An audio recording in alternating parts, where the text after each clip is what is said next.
विष्णू वंदिता शाह सुनो शिवशैषा मुजरा भद्राय राजते मुजरा छत्रपती शिवरायांना रयतेच्या राजाला ज्याच्या भक्तीला जोड नाही, शौर्याला तोड नाही, जो अथांग आहे सागरा समान, त्याचे छत्र म्हणजे आभाळा समान, जो त्या सूर्याची शान, मराठी मानाचा धगधगता स्वाभिमान आणि काळीज आहे सह्याद्रीचा ज्याला शंभूचा अभिमान, महाराष्ट्राच्या देवाऱ्यात त्याचं पहिलं स्थान, मराठ्यांचा जो भगवा आसवंत आहे, कृपावंत आहे, दयेचा वसंत आहे, ज्यांच्या खुशीत स्वराचे स्वप्न उदयास आले त्या राजमाता राष्ट्रमाताचे जाऊस आहे, पण मुलखामध्ये राहून हिंदवी स्वराज्य निर्मितीचे स्वप्न पाहणारे स्वराज्य संकल्पित शहाजीराजे भोसले, ज्यांचा इतिहास आठवला की डोळ्यातून पाणी आणि अंगावर शहारे आल्याशिवाय राहत नाही, ते छत्रपती शिवाजी महाराज.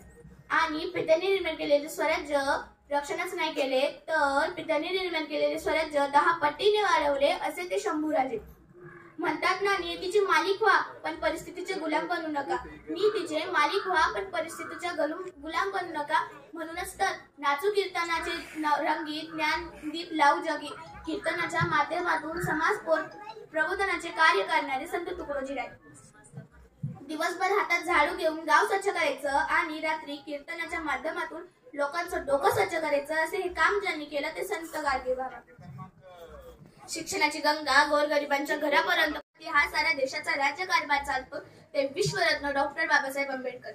प्रथम मी या सर्व व्यक्तींना अभिवादन करते.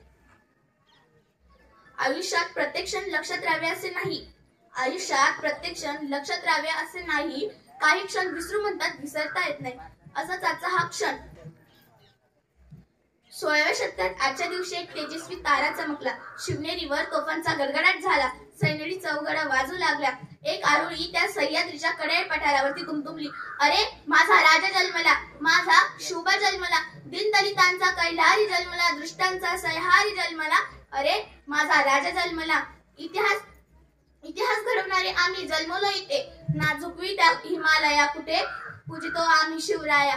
सहन होणार नाही स्वराज्याची फरेब, सहन होणार नाही स्वराज्याची फरेब. आऊसाहेब विसरलो नाही त्या लाखो मावळ्यांचे बलिदान, विसरलो नाही त्या लाखो मावळ्यांचे बलिदान. शंभूराजे आठवले की डोळ्यातून अश्रू आपोआप ढळतात. धन्यवाद.